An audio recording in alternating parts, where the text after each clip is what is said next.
Hey gang, what is a crack-a-lackin'? We are talking about the Roaring Twenties today, the 1920s, the period that immediately follows the end of World War I. If you notice, I've got the dates beginning in 1918 all the way to 1929, which is when the stock market crashes and we begin another period known as the Great Depression. But right now, let us roar on with the good times.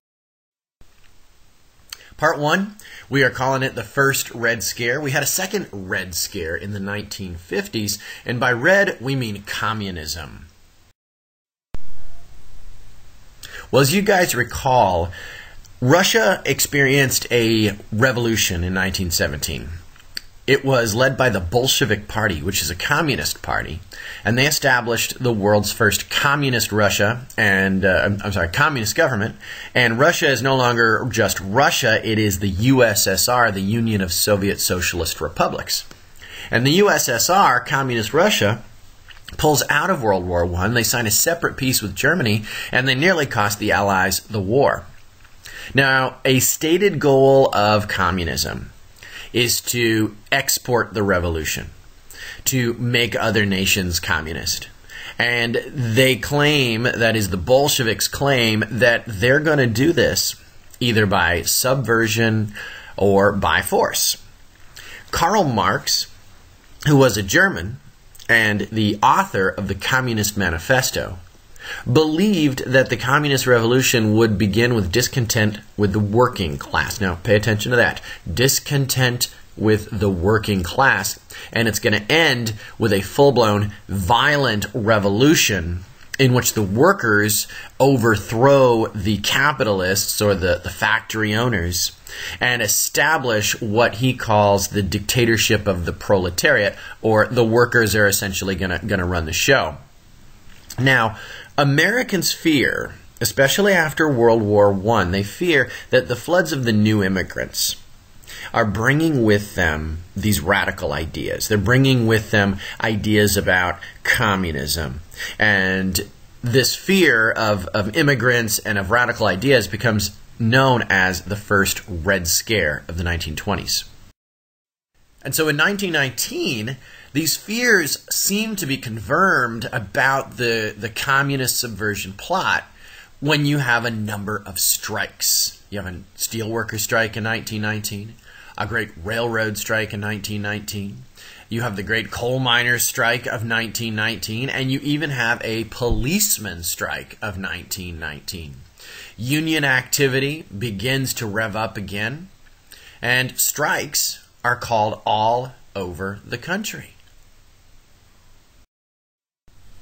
Now, if you're paying attention to international events, you see, well, the Russians just had a Bolshevik revolution, and, well, it seems like the same thing is happening here. So if you look at the supposed first strike, or first step toward a Bolshevik revolution, you see that organized labor is taking those steps. First it's strikes, then it's disorder and riots, then Bolshevism, and then who knows what. Step by step, we're asking, are these strikes, these record number of labor strikes, are they the first steps in a Bolshevik revolution here at home? Well, this cartoonist certainly believes that it is. Coming out of the smoke reads the caption. You've got the raised fist of revolution, and he's holding a red flag. Red, of course, being the color most associated with revolution and communism. The Philadelphia Public Ledger published in 1919, it says, Bolshevism in the United States is no longer a specter. Boston in chaos reveals its sinister substance. So, communism, Bolshevism, it's all here. Well, these radical ideas must be coming from immigrants. They can't be homegrown American ideas. So we look at the new immigrants of 1880 to 1920. They're the ones that are bringing these radical ideas, and we're letting them in, these communists. Of my favorite political cartoons from the 1920s. You've got the American flag, and what could be a greater symbol of our country, the freedoms that it affords us, and all of the great things that it stands for. But look who is coming in underneath it. It's that beady-eyed red, that communist. And he's got on the one hand, his dagger says Bolshevism. On the other hand, his torch says anarchy. Now, they don't actually have anything to do with each other, Bolshevism and anarchy. One is government control of everything, and anarchy is government control of nothing. But we see that this is representative of the fears. This is paranoia. This isn't a rational idea. This is paranoia and fear of the others. And of course, I love the idea that he's coming in under the American flag, which suggests that the Bill of Rights, freedom of speech, freedom of petition, freedom of assembly, and all of those values and rights that we enjoy in the United States is acting and functioning as a cloak that this guy can crawl in underneath and subvert our institutions. This cartoon represents very much the same fear. You've got this guy, it says European anarchist on his shoulder, and he is creeping up behind the Statue of Liberty with a bomb. And of course, there's a little bit of mockery of Emma Lazarus's poem down there. Come unto me, ye oppressed, and I'll blow you up.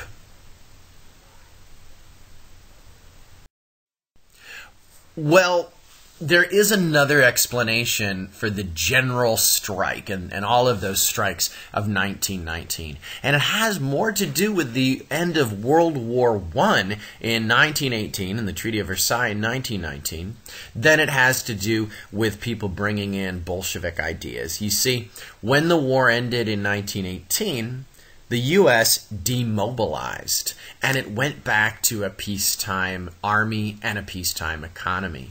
Well, this means less men in uniform and no men in the job market.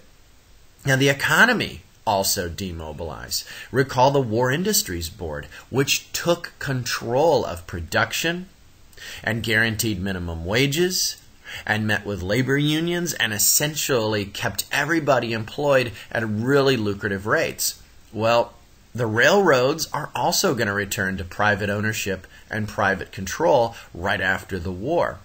And so overall, you're going to see a reduction in the things that we need. Overall reduction in wartime demand for goods and for labor. And if you look at the little graph to the left, you'll see that production reached a fever pitch right around World War I, and then it just dropped. Well, of course, this means people are going to lose their jobs. This means that wages are going to be lowered. And this means that people are not going to be happy about it. And, of course, that's going to cause labor unrest and strikes. Well, to a lot of people, this specter of communism, this threat, this red menace is real. And in April of 1919, postal workers discovered and defused 34 bombs that had been mailed to various government officials. And then in June of 1919, a bomb explodes outside of the home of the U.S. Attorney General. His name is A. Mitchell Palmer. Now, A. Mitchell Palmer is a real red hater and a red baiter. And he uses this incident to fan public fears about communism. And at this point, Woodrow Wilson has been trying to gain support for his League of Nations.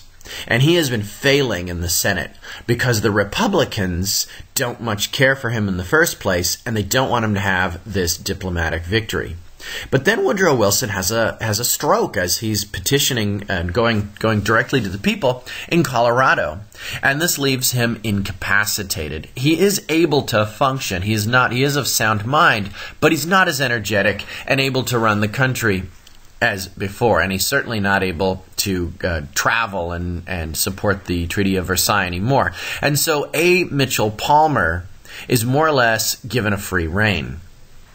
And while Wilson is away or incapacitated, he establishes the anti-radicalism division in the Justice Department. And he appoints his assistant, J. Edgar Hoover, to run the thing. And this is the seeds of what's going to become the FBI. And so, The Red Hunt, the hunt for the communists, is on in what's called the Palmer Raids of 1919. Well, Palmer and the anti-radical department, soon to be the FBI, raided the headquarters of every supposedly radical or communist or socialist or even left-leaning group that they could think of.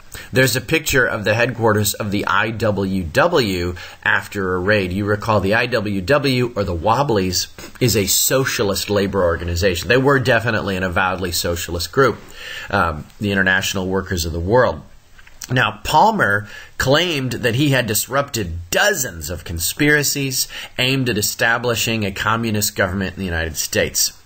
He did succeed in arresting 6,000 people, all without warrants, and he managed to deport 600 people without trial. So whether or not these people were or were not communists or had any association with communists or radicals, A. Mitchell Palmer used this as an excuse to get rid of people within the country that he just did not like.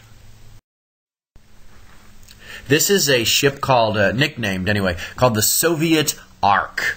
And on board you have 249 deportees, 99 of which were arrested in the Palmer raids, and 184 of them deported because of their membership in the Union of Russian Workers. This is an anarchist group. They're not a socialist group and not a communist group, but they're an anarchist group, which is on the other side of the political spectrum. But nevertheless, they are radicals, and they were a primary target of the November raids of 1919. Now, I don't know if you can see this, but this is Uncle Sam, and the little tag on the ship reads 249 Reds to Russia, and the caption coming out of Uncle Sam's mouth says, "It is more blessed to give than to receive." In other words, I'm giving Russia this gift of all these radicals. Here, go take them. They don't belong here. This political cartoon depicts Uncle Sam, and you can see he's got on the end of his stick the IWW, and there it is, barely on the back of the Capitol building there. If you can see it, it says sedition law passed. So this is support for some kind of anti-immigrant or sedition law. And there's the IWW, the International Workers of the World. And of course, you can see him. He's rounding up these various traitors and spies and these supposed radicals, communists, whatever, and he's tossing them out.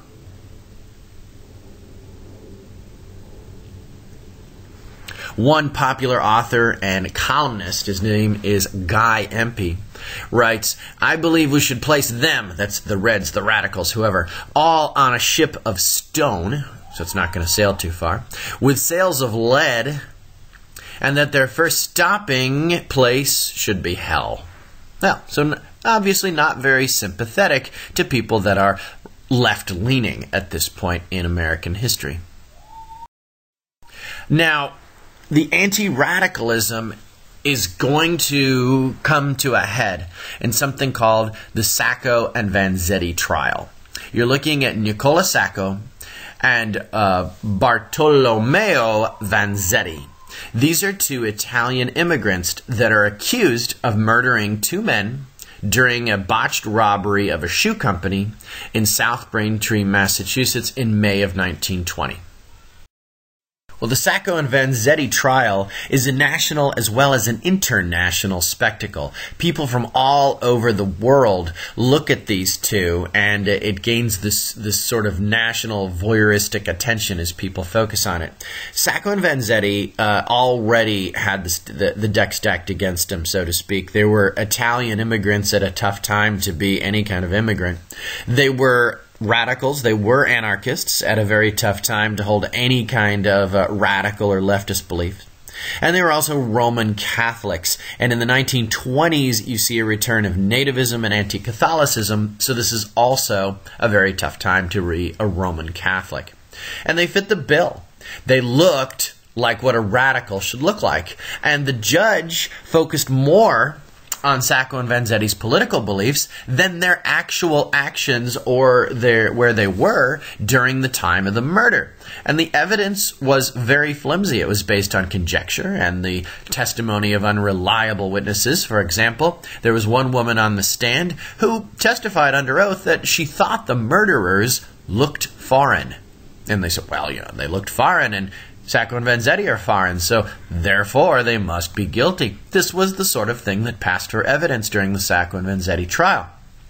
Other evidence, such as the double testimony, two people claimed that they had seen Vanzetti in different places, and Vanzetti was actually nowhere near the Braintree where the murders took place, but that testimony was ignored. Like we said, worldwide public protest against this trial. This is a protest going on in London, I believe, and you can see they've got some bilingual signs there, both Italian and in English. And in the end, both men are executed in 1927 for this murder. And so the Sacco and Vanzetti trial, you'd really have to do some work to figure out if they were both guilty or both innocent. Modern researchers have concluded that there's good evidence that one of the men was guilty and the other one was not. But this was not the trial that people heard. What they saw was two men that looked like radicals and were executed for it. Well, in response to this fear of radicalism, this fear of foreigners, some new legislation is going to come to Congress. One of them is called the Immigration Act, or the National Origins Act of 1921. Now, what this does is it sets a quota for the number of immigrants allowed in, and that quota is 3% of the existing number from each nationality. So you look at how many, just take for example English, how many English people you have in the United States, and we're going to take 3% of that existing number. Now, 3 years later, Congress meets again, thinking that we need to toughen up on immigration once again, and you get the Immigration Act of 1924. Now, what this does is it again reduces the quota, but this time it goes back to 1890, and it says we're going to take 2% of the existing nationalities in 1890. So what does this do? It favors the old immigrants, the English and the Germans, the supposedly desirable immigrants. So this is directly aimed at the new immigrants, those from Eastern and Southern Europe. Here's a political cartoon, has Uncle Sam replacing the 3%, he's about to put in his 2%, and you can see there's all of Europe trying to get in.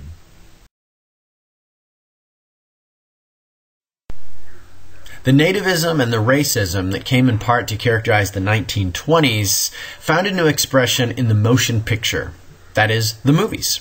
D.W. Griffith's Birth of a Nation was released in 1915 to Southern and Northern audiences and became one of our first runaway blockbuster successes. It was a reinvention of the end of the Civil War, a retelling of the final days of the Confederacy. And it looked back to the heroics of Confederate soldiers and made quite a big deal out of them. And specifically, it turned to a new subject, the KKK, the Ku Klux Klan. Now, you guys remember, the Klan had been made illegal and driven underground under the Grant administration under the Enforcement Acts of 1970 and 1971. But in the late 19-teens and in the 1920s, the Klan begins to be socially acceptable once again, even provoking comment from the President of the United States. Speaking of Griffith's Birth of a Nation, Woodrow Wilson said, "The white men were roused by a mere instinct of self-preservation, until at last there had sprung into existence a great Ku Klux Klan, a veritable empire of the South, to protect the Southern economy." This coming from the President of the United States, Woodrow Wilson. Well, they called themselves the Invisible Empire. And by the 1920s, that invisible empire is coming into full view. The Ku Klux Klan reorganized itself in 1915 in Stone Mountain, Georgia, by William J. Simmons, who was also a former Protestant minister.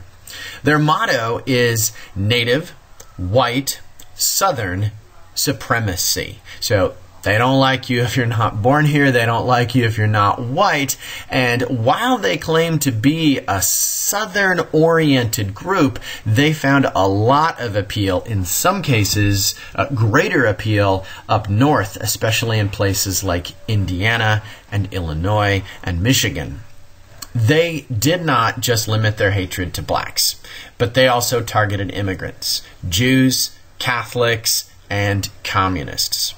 And the Klan was not an underground, invisible empire anymore. They were open, they were unashamed, and they were politically active. And by 1925, they could claim up to 8 million members. And so, as I said, this is not a Southern phenomenon. Yes, the Klan existed in the South, of course, but it was not exclusive to the South. Klan membership soared in places like Indiana, Illinois, Wisconsin, Michigan. Ohio membership, for example, was up to 300,000 Klansmen. Pennsylvania membership, 200,000 Klansmen. So don't go thinking that this is just something of the Old South and it was never really a big deal. It was a nationwide movement. And I think this map dramatizes that for you. Look across the country. The little blue dots represent places in which the governor of a state was elected with Klan support. The little green triangle represents places where U.S. senators were elected with Klan support. And that is happening in many states. The West, not so much, but look at Wisconsin, look at Indiana, look at Ohio, and you can see, of course, places with major Klan violence are not limited to the South, but are happening in the South and in the North with just about equal frequency. The images in front of you, I think, really illustrate how the Klan has changed in recent years, or in the late 19-teens and 1920s.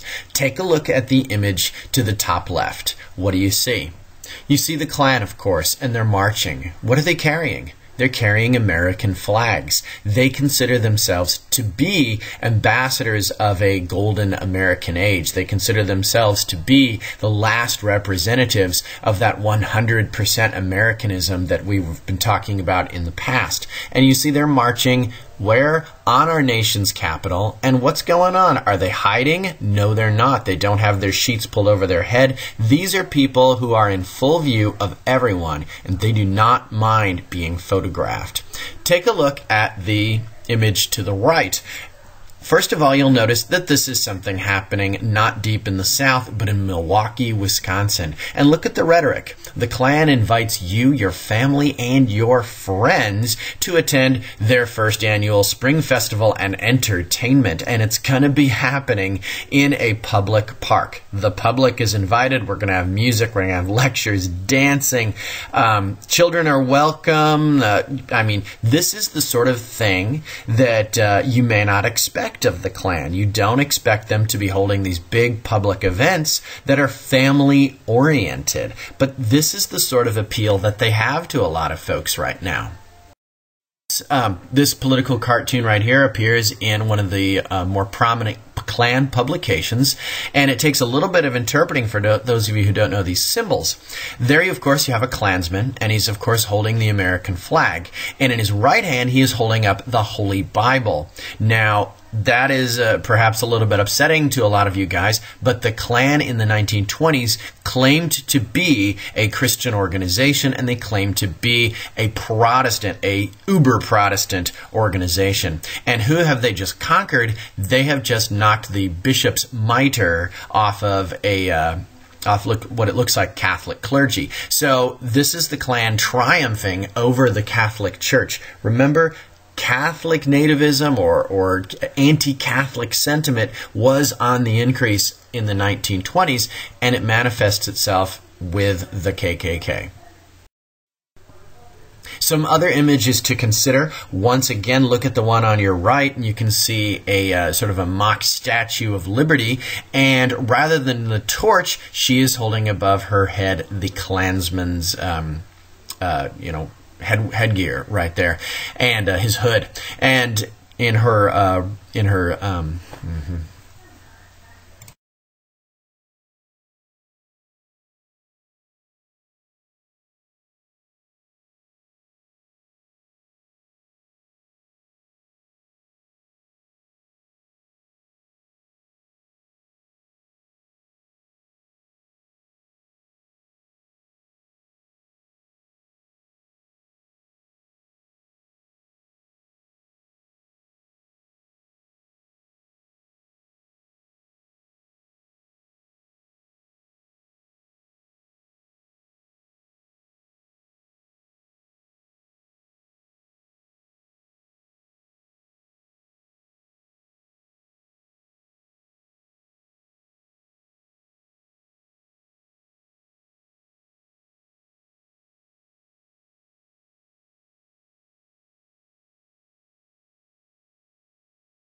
The nativism and the racism that expressed by the KKK is also expressed by other groups that don't need to don hoods to get their point across.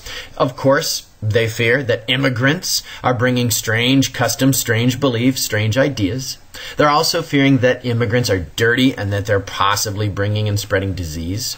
But this is a new one that you hadn't heard before in the 1830s and 40s, and that's because we didn't understand Mendelian genetics yet.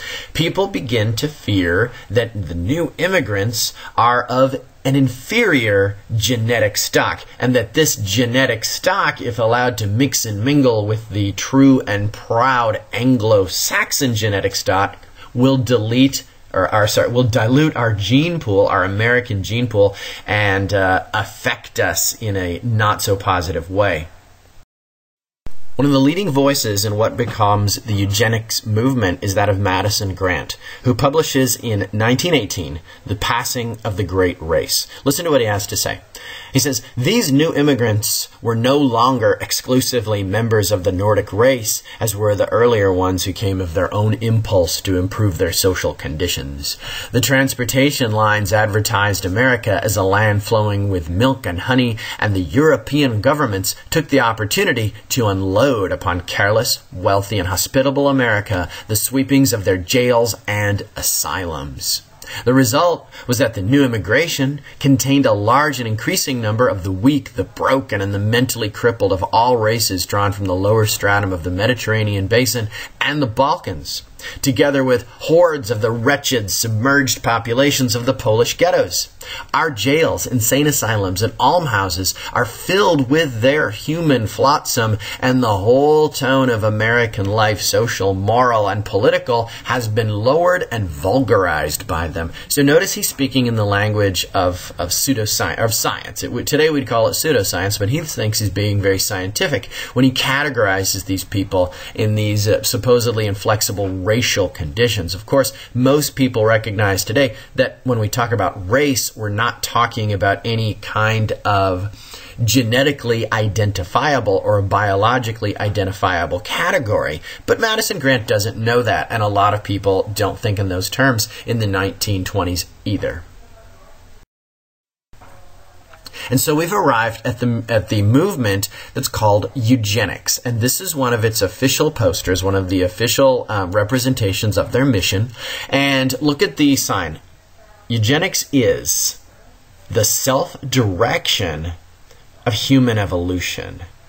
Now that's an interesting thing. How does one direct human revolution? And look at the bottom, it says, like a tree, eugenics draws its materials from many sources and organizes them into an harmonious entity. So the idea is to take the whole human enterprise and try to breed, if you will, a superior form of life, and then try to breed out of this form of life all of the things that we find to be offensive or contaminating. Eugenics movement. Remember, Darwinism gave us social Darwinism, which was first applied to businesses and to the marketplace. And then others began to look at this and they said, why should this also not apply to human beings? Why should we allow the weak among us or the feeble-minded among us to survive? Wouldn't it be better for the species if we were to simply allow evolution to take its course and to direct the human enterprise up and up and up? And still others thought, wait a minute, why wait for evolution to run its course? Why can't we just give evolution a helping hand? And this is the concept and practice of eugenics.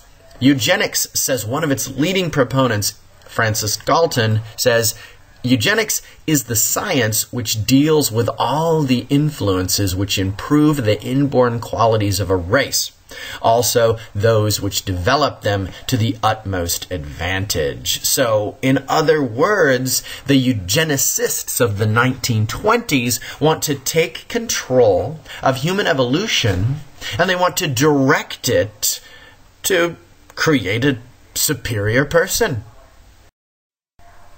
Now you might be thinking, oh good, sounds like a science fiction novel. And yeah, to some degree it really is. But they believed that they could do it. How? Well, we'll start by taking physical examinations of people.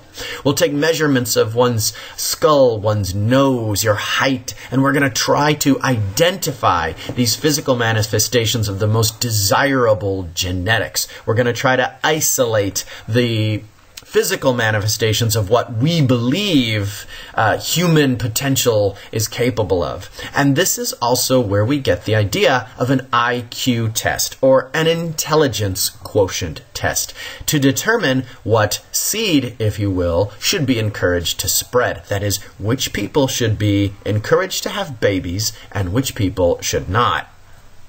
The first IQ test, the intelligence quotient test, was designed by the French scientist. His name was Alfred Binet in 1905.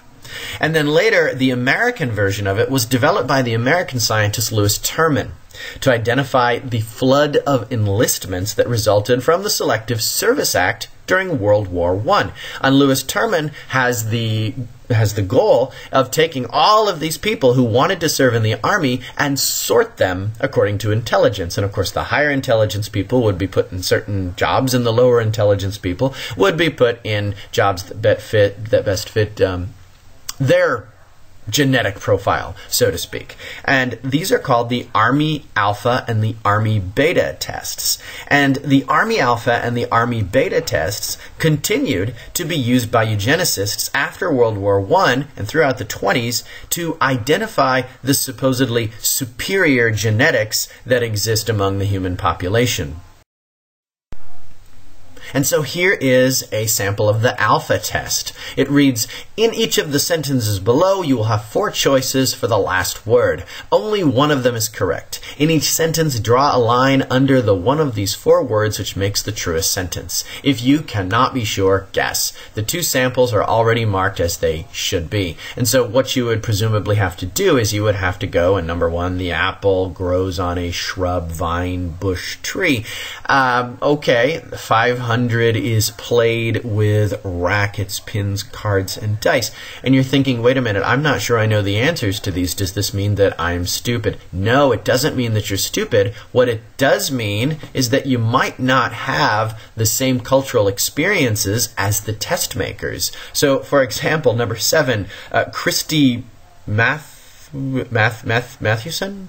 Okay. Christy Mathewson, who I have absolutely no idea who this is, and maybe you're laughing at me, is a famous writer, artist, baseball player, or comedian. I have absolutely no idea. I would not be able to answer that one with any kind of confidence. And I hope that doesn't speak to my intelligence, but what it does do is it speaks to my cultural experiences. Had I been able to go see Christy Mathewson, either write or play baseball or tell jokes or paint, then I would have been able to answer that one correctly, and I would have scored higher on their IQ test. But as you can see, these IQ tests measure cultural experiences rather than innate intelligence, whatever innate intelligence is. And what you're looking at here is the beta test. And there's no instructions right here, but what you would need to do is you would need to look at each series of pictures and supply the missing parts. So if somebody's missing a nose, then you're going to have to draw in the nose. If somebody's missing that hand, then you would draw in the hand. And maybe using the face, that seems to be a little bit more of a legitimate test, but as you drop down, you'd see a house, and what's it missing? It's missing a chimney. Well, hey, guess what? Not all of us come from houses in the first place, and not all of us come from houses that include chimneys.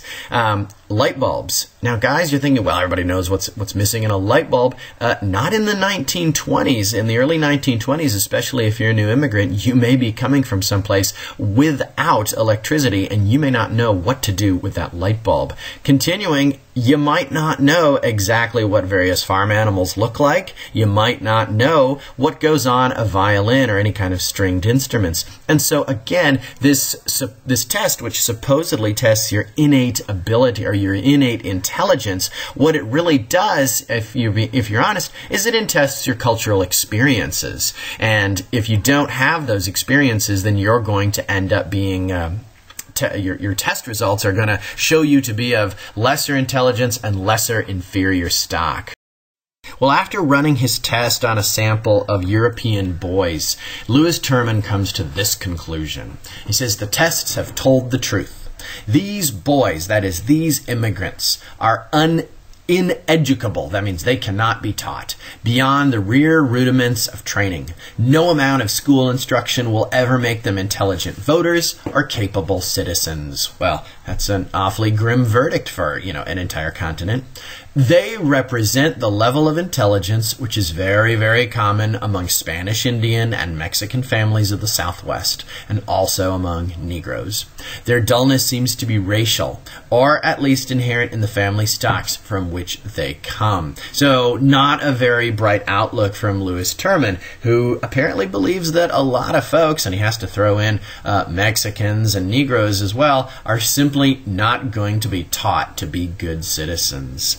Another advocate of the testing is the president of the American Museum of Natural History says, "We have learned once and for all that the Negro is not like us." So in regard to so many races and sub-races in Europe, we have learned some of which we had believed possessed an order of intelligence perhaps superior to ours were far inferior. And so just to take a look at how folks are going to be sorted according to tests, you're going to say that the respectable and the working class are going to be the bulk of citizens in the middle.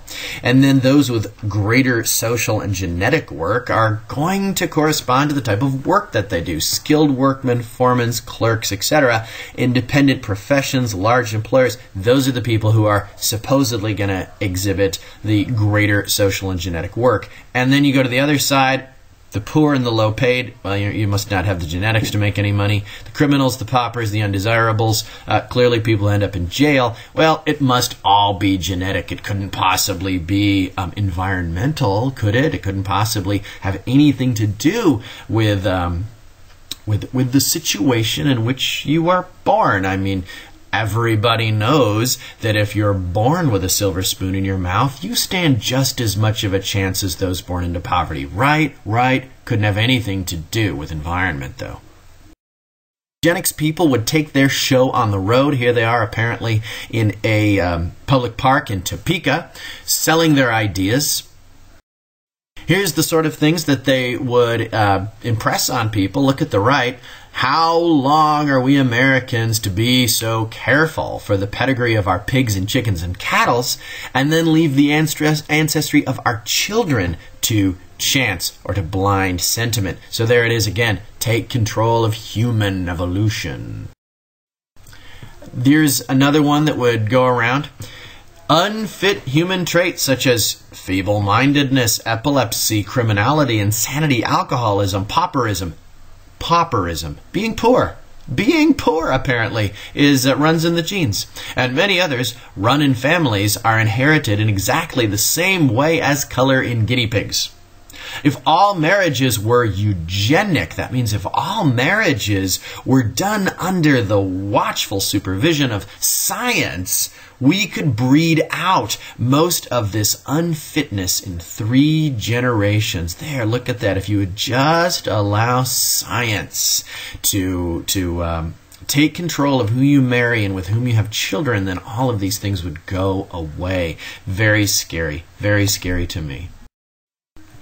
Here you have the winners of a eugenics contest in Nebraska in the early 20th century. These are the kids who supposedly exhibit the greatest genetic stock available in Nebraska. I was born in Nebraska, by the way. And here's a traveling eugenics exhibit, the sort of thing that would appear in a church or a school or a civic center, making its claims that you should surrender your future to scientific direction. I'll let you have a closer look at some of these things. The lights flash every 48 seconds, 50 seconds, 16 seconds, or whatever, letting you know what kind of dangers are out there and why you should take control of your own evolution before it's too late. You might be asking, how do we do this? How do you control how people are going to have children and what people are going to pass on their genetics? Well, you do it through legislation. Over 30 states passed some form of forced sterilization law in the 20s and through the 30s. This renders one unable to have children and then pass on their genes. Now, they will take people and they will sterilize people and they will justify it on the basis of the scientific enhancement of the human race. Look how many states did it again. 30. 30 states passed some kind of forced sterilization law. Many states are not going to issue a marriage license to couples that they find to be genetically deficient, which means you're not allowed to get married. And, well, yeah, you may end up having children anyway, but this is a way to try to curb the number of children you're going to have. Look at this. This is real. This is a document, a eugenics certificate. This guarantees that I have examined the sender of this card and find a perfect physical and mental balance, and unusually strong eugenic love possibilities. How romantic! Well fitted to promote the happiness and future welfare of the race. Go! You may now kiss the bride. I've found you genetically worthy. Well, these laws, of course, you looked at the tests. You looked at how they were evaluating people on things as stupid as the size of one's nose or ears. And then you come to the conclusion. These laws heavily discriminated against minorities, the poor, and people from non-English speaking countries. Of course, this is just confirmed what the science had told them to be true. And here you have a map that identifies those states which passed some sort of forced sterilization law. It's quite a few, isn't it? Laws in effect until January 1st, 1935.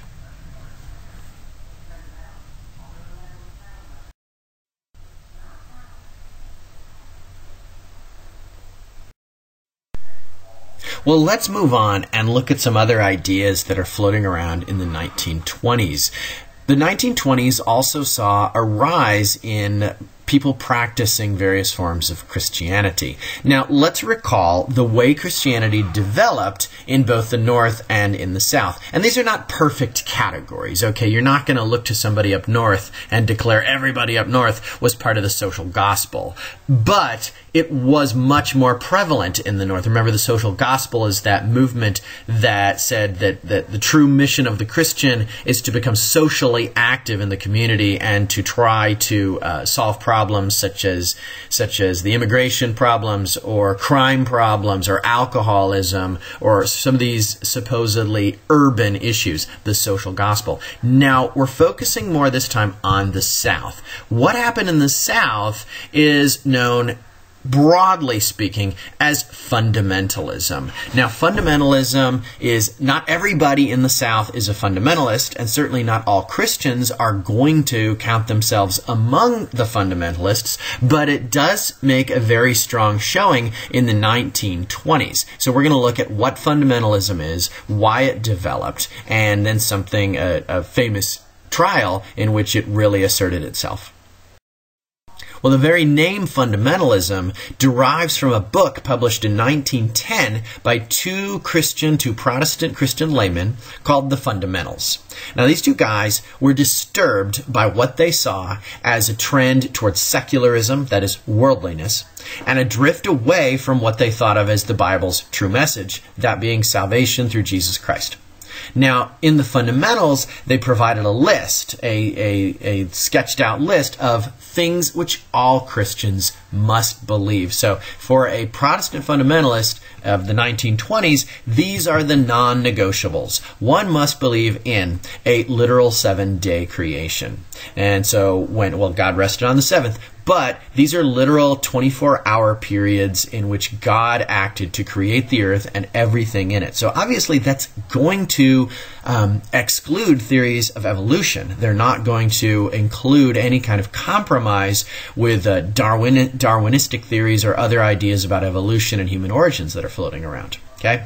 Also, fundamentalists must believe in a literal virgin birth. So this is not metaphorical. This is not a poetic way of expressing things. Jesus was born of the Virgin Mary, and that means she was a virgin. So that is a miracle, and one must accept that at face value.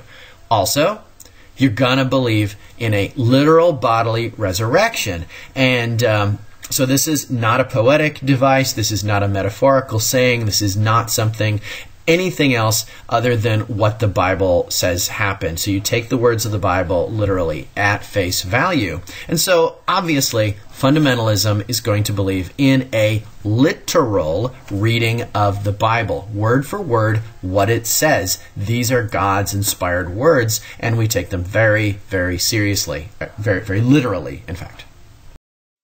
One of the guys that is at the forefront of the fundamentalist movement is a preacher whose name is Billy Sunday. Now, Billy Sunday is a former baseball player and a former alcoholic, and he converted to Protestantism, to fundamentalism. I believe he was a Baptist, and becomes the leader, sort of the one of the celebrity pastors of the day, around whom many people would rally and listen to his radio messages. And that's the medium through which he got his ideas across. Now, Billy Sunday is a gifted speaker, and he's known for saying things such as, "I'm an old-fashioned preacher of the old-time religion that has warmed this cold world's heart for 2,000 years. Also, going to church doesn't make a man a Christian any more than going to a garage makes him an automobile." Then you have, "There are some so-called Christian homes today with books on the shelves of the library that have no more business there than a rattler crawling about on the floor or a poison within child's reach." Well, this is not a perfect category, but fundamentalism is most often associated with rural areas rather than urban areas. And also, we should say, more often associated with the South rather than with the North. Although these are not perfect categories, you're going to find people of various persuasions all over the place. This one is worth note for sure. Fundamentalism places more emphasis on you and your personal relationship with Jesus, you and your personal piety, and less reform or less emphasis on social reform, which is what was going on with the mainly northern movement of the social gospel. So fundamentalism is more likely to say, how's your relationship with Jesus, rather than what are you doing about, alcoholism in the streets or something like that. Fundamentalism is especially critical of modernism. That is, the rational, the scientific view of the world that has been let loose by the theory of evolution. Now, just a side note here, I'm not trying to say you should or should not believe in one version of creation or another. That is totally up to you. But consider some of the movements that have been let loose by the theory of evolution in the 1920s, namely the eugenics movement, and tell me that some of these fundamentalists did not have reason to worry. I think that if any of you saw a eugenics movement beginning to reemerge, you might also take issue with some of those ideas. At least I hope you would. But in the 1920s, fundamentalists, fearing that culture is being corrupted, become politically active. And they attempt to return America to what they see as its values. So if you look at the cartoon to the right, you can see that guy descending step by step. He's moving from the highest level, which is like pure Christianity. And once you accept that the Bible is not infallible, that the Bible might have mistakes, so to speak, then you go all the way down. You don't believe in miracles anymore. You don't believe in a virgin birth. Then there's no God. Then there's no atonement, no the resurrection. Then you're an agnostic. Then you're all the way to atheism. And look at how terrible this would be, according to the fundamentalists. So this cartoon is pretty interesting. There you have the theory of evolution, the Darwinian hypothesis of evolution, being depicted as the Pied Piper. And of course, what is the Pied Piper doing? He's going into the public schools and he's leading these children down the path of secular, non-biblical education. And there's the cave in which there's the abyss in which they're all going to disappear, which is belief in the God of the Bible. This is what a lot of people really do fear in the 1920s.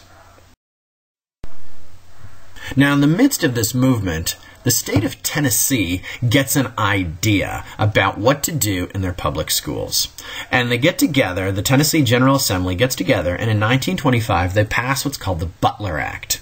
The Butler Act reads that it shall be unlawful for any teacher in any of the universities, all other public schools which are supported in part, in whole or in part by public school funds of the state, to teach any theory that denies the story of the divine creation of man as taught in the Bible, and to teach instead that man has descended from a lower order of animals. So the Butler Act outlaws the teaching of evolution in the public schools, say that in not a university and not in a K through 12 school can anybody teach anything that denies the divine creation of man as taught in the Bible. Now, after the Butler Act is passed, the tiny little town of Dayton, Tennessee, they get another idea. They say to themselves, why don't we put Dayton, Tennessee on the map by openly challenging the Butler Act of 1925? Well, in what becomes known as the trial of the century, the newly formed American Civil Liberties Union, that is the ACLU, offers to defend any teacher who is willing to violate the Butler Act of 1925. Now, the ACLU was actually formed defending the supposed communists and the supposed anarchists who are facing deportation under the Palmer raids. And now they're coming to the aid of guys who want to teach evolution in the public schools. Well, they find a volunteer. His name is John T. Scopes, who is Dayton, Tennessee's high school biology teacher and the basketball coach as well. Now, Scopes is no revolutionary. He's not particularly interested in theories of evolution or in theories about the Bible either way. The city of Dayton is putting on a publicity stunt. They are trying to attract attention because they realize that if they can sort of seize the moment here when fundamentalism is bubbling over and when secularism is rising up to challenge it, if they can become at the center of this fight, then lots of people will show up in Dayton and they can revive their local economy and do things like that. So the plan is to read a few lines from Hunter's biology and then sit back and allow the authorities to arrest Scopes. So the trial of the century. This is what they call it because everybody watches this thing. It's the trial of the century is now underway. Well, I promised you long ago that William Jennings Bryan was never going to die. This is actually the last time you're going to see him in this course. William Jennings Bryan, you recall, was the three-time presidential candidate, having first emerged onto the scene in 1896 with his Cross of Gold speech. And the man runs for president in 1896 and in 1900. And then eventually Woodrow Wilson says, if you quit running for president, then I'll give you a spot in my cabinet and you can be the Secretary of State. And he holds that position until 1917 when he quits in disgust because Woodrow Wilson committed U.S. troops to World War I, and William Jennings Bryan was, of course, against what he considered the war to be a form of imperialism, and he's an anti-imperialist. He says no. So, William Jennings Bryan is also an evangelical favorite. He is a populist favorite. He's a Southern favorite. His Cross of Gold speech resonated with Southern evangelicals back in 1896. And he continues into the 20s to be a defender of what he thinks of as traditional and rural America. He himself is a Protestant fundamentalist. He believes in the literal truth of the Bible, or a literal understanding of the Bible, I should say. On the other side is Clarence Darrow. Clarence Darrow could not be better suited to oppose William Jennings Bryan. He is not from the South. He is not a Protestant evangelical. He's a slick New York lawyer. And he, unlike Bryan, is a committed atheist. And he's a secular. So he's not even a liberal Christian. He's an atheist. And he doesn't want a whole lot to do with the Bible or with its teachings. Now, he has gained a national reputation, and one can say not a good one, for his case his part in what was the Leopold and Loeb trial. Leopold and Loeb were two teenage boys who took it upon themselves to murder one of their schoolmates and justify it because They were of superior genetic stock. Therefore, they have the moral right to go around offing people that they think are, well, that do not have a right to live. I invite you to go and view an Alfred Hitchcock film. You could probably get it, I think it's on Netflix. Go and look up the Alfred Hitchcock film Rope. R-O-P-E, Rope. A wonderful dramatization of the Leopold and Loeb trial. And anyway, back to the main story. Clarence Darrow gets these two young men acquitted based on the first, temporary insanity plea. So, two complete polar opposites who are going to go toe-to-toe with each other over this issue of should we be teaching evolution in the public schools. Well, as Dayton, Tennessee had hoped, the whole thing just turns into a media circus as all sorts of folks from all different persuasions, pro-Darwin people, anti-Darwin people, people who just want to sell, newspapers and stuff and books, they descend on Dayton, Tennessee, giving the town exactly what they want, which is a bunch of filled hotels and a bunch of filled restaurants and a bunch of filled speaking engagements and things like that. So as a publicity stunt, you can say that the Scopes trial of 1925 was a resounding success. Well, as to the fairness of the trial's proceedings, let's just say that there are questions about how unbiased the court was. The judge, for example, opened each new session with a prayer, and he was sure to keep a Bible on the bench in full view of everybody, leading people to wonder if the court was not biased toward the prosecution. Also, the judge would not allow scientific testimony about evolution. He would allow the Bible to be present and his literal interpretation, supposedly his literal interpretation, to be on display, but he would not allow scientific testimony about evolution to enter the proceedings. And then this happens. He has, and the court agrees, to hang a Read Your Bible sign on the walls of the courthouse. And so when John Scopes and Clarence Darrow would have to walk to the courtroom every morning, they would pass under a sign that says, Read Your Bible. And one of the interesting twists here is that Clarence Darrow says, if you're going to keep that up, then I also get to hang a equally large sign that says, Read Your Darwin. And, well, the judge isn't going to sit for that, so he has the sign removed. Well, what you're not looking at is a picture from the Scopes trial. You're actually looking at a 1960 dramatization of that trial from the film Inherit the Wind. Nevertheless, it depicts a real event and a moment of high drama within the proceedings when Clarence Darrow, being banned from introducing Darwinistic arguments from the proceedings, decides that he's going to take another approach, and that's to attack the literal understanding of the Bible. And he actually puts Clarence Darrow on the stand, as you can see, as an expert in the Bible. And he holds up a rock, and he says, do you know how old this rock is? And in a snarky comeback, William Jennings Bryan says, I'm more interested in the rock of ages than the age of rocks. Well, Darrow is going to continue this approach to try to discredit a literal understanding of the Bible in order to win his case.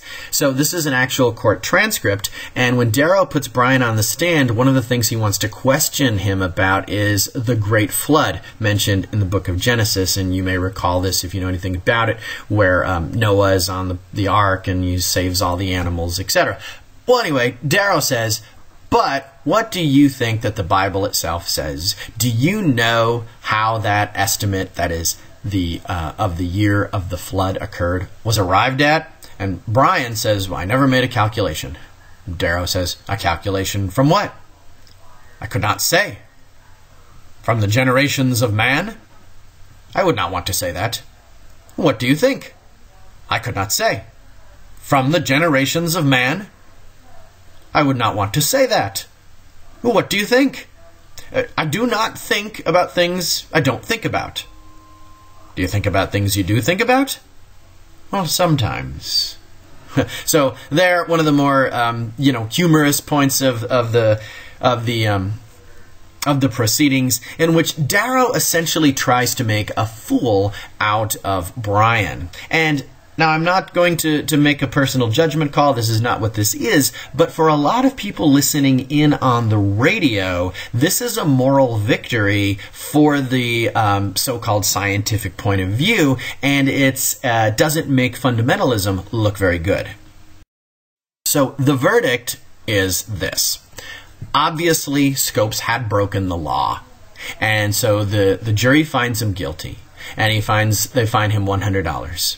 But the judge, we all understand, of course, that Dayton, Tennessee was never really mad at John Scopes. This was a publicity stunt. And so the ACLU is going to pay his fine. And the judge declares time has been served. And they let him go. And he gets his job back, and no harm, no foul. Scopes, as we said, was never in any real trouble. This was a publicity stunt. And although Scopes technically lost the case, it was seen as a victory for science over what some would consider to be superstition.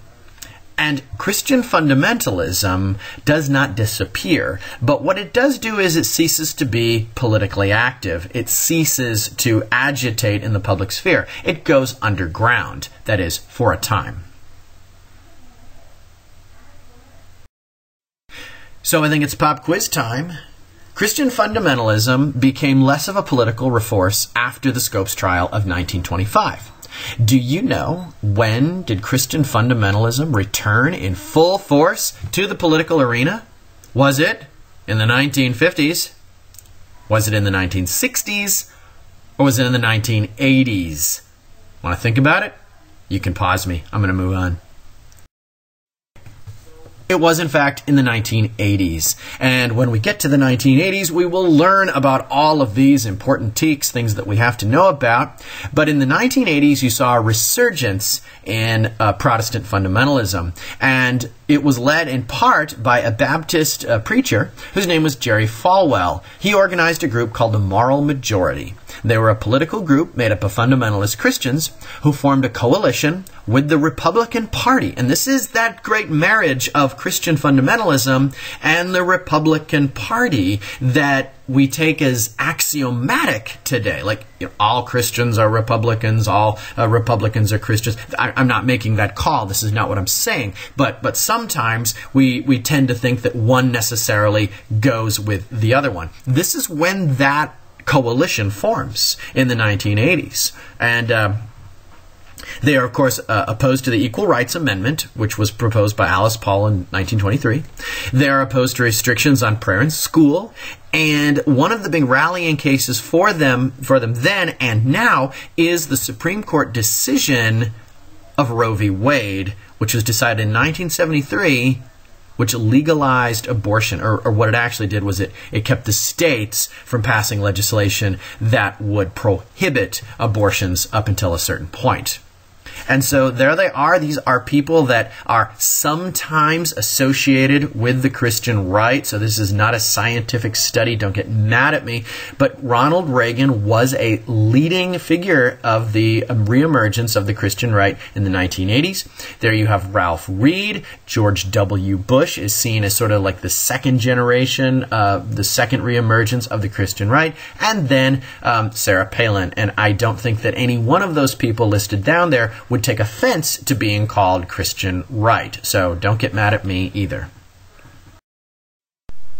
Now, like I said before, I am not in a position where I'm going to tell you what to think or what to believe about evolution or about human origins. But I do want to point out something that I find is very interesting. A lot of people assume that the evolution or the idea of evolution that was taught in the 1920s is the same idea that is taught or understood by scientists today. In fact, that is not true. Evolution has, in fact, evolved. And so what you have in front of you is an excerpt from Hunter's Civic Biology. This is the textbook that John T. Scopes was appointed to read, and the textbook for which he was arrested for reading. Okay? So let's look at a portion of that textbook, and you tell me, is this something that you want taught in the public school? Look at the part I'm underlining.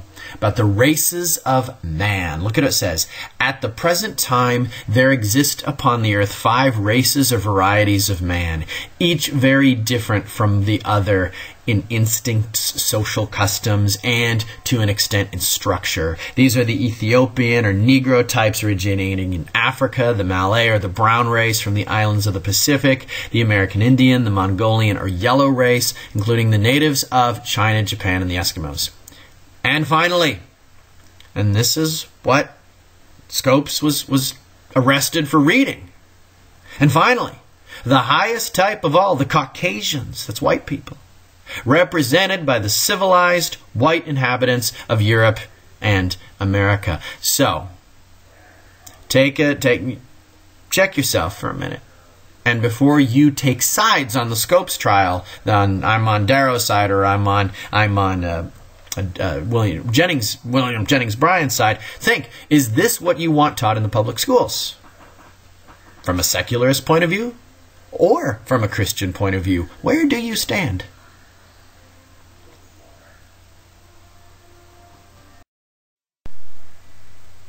Now, I want to bring up H.L. Mencken here, who I think makes a very salient point. H.L. Mencken was a journalist who went down to Dayton, Tennessee when the Scopes trial was going on. And he ends up writing his reflections on the whole thing. And he says, no principle is at stake save the principle that school teachers, like plumbers, should stick to the job that is set before them and not go roving around the house, breaking windows, raiding the cellar, and demoralizing children. When a pedagogue, that is, a teacher, takes his oath of office, he renounces his right to free speech quite as certainly as a bishop does, or a colonel in the army, or an editorial writer of a newspaper. He becomes a paid propagandist of certain definite doctrines, and every time he departs from them he deliberately swindles his employers. Where do you stand on that? Are teachers paid propagandists? Is this what you expect your teachers to do? To stand up and deliver certain definite doctrines? Or do you think of teaching as more of an occupation which brings out your thoughts? What should I be doing and what should I be paid for? Should I be paid to teach you what the state thinks you should know? Or should I be paid to ask you and encourage you to think for things on your own? Something to consider. Oh no, have I broken the law by asking that? Well, one of the social movements that really affects the 1920s is that of prohibition. The 18th Amendment, which you guys know, was passed during World War I and then ratified after the war. Well, prohibition or temperance, the banning of alcohol, has several roots which we need to explore. The first is from evangelical Christians. This is certainly not all Christians and not all evangelical Christians, but there is a strong movement within pietistic or evangelical Christianity away from alcohol.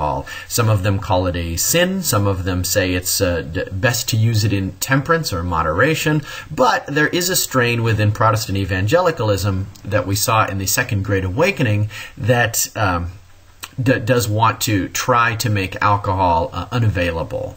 Also, think about the 1830s temperance movement, and this was during the age of antebellum reform and revival, in which there was a strong movement to ban alcohol in all public life. That is, use the strong arm of government to keep people from drinking. In the Progressive era, you have the rise of the Christian Women's Temperance Union. So again, that's a marriage of Protestant evangelicalism with progressivism, and you can also associate this with the social gospel. So there's Frances Willard. She's the founder of the Christian Women's Temperance Movement, and she spearheads a movement largely by, as you can tell from the name, women to try to ban alcohol from the public sphere. And what pushes it over the edge, what gets it going, is of course wartime prohibition in 1917, as alcohol, and especially beer, begins to become associated with things that are not American. Beer is a German thing, and of course we need the grain and we need things like that to send overseas, and so prohibition gains momentum during the Great War of 1917 through 1919. And so when you analyze this this map here, you can see that prohibition or temperance or the banning of alcohol didn't happen all at once. There had been several movements, state by state by state, to ban alcohol. And so as you can see, look over in the South, some of the former states of the Confederacy, and you have state prohibition of alcohol. You look up north into some of the old Protestant or Calvinist or Puritan states, and you've got Massachusetts and Maine that have all banned alcohol. And then some of the folks where those people traveled to, like Michigan and into the West, they've outright banned it. Then you do have other spectrums of banning, but a lot of states do have some kind of prohibitions on what kind of alcohol you can buy. When I lived in Lubbock, Texas, and I went to college at Texas Tech, you could not buy alcohol within the city limits, and that was one of those old holdovers from the Progressive era when people tried to ban alcohol. Well, it happens in stages, progressively dry, As we said, the Women's Christian Temperance Union was both a progressive movement and it was also a conservative movement.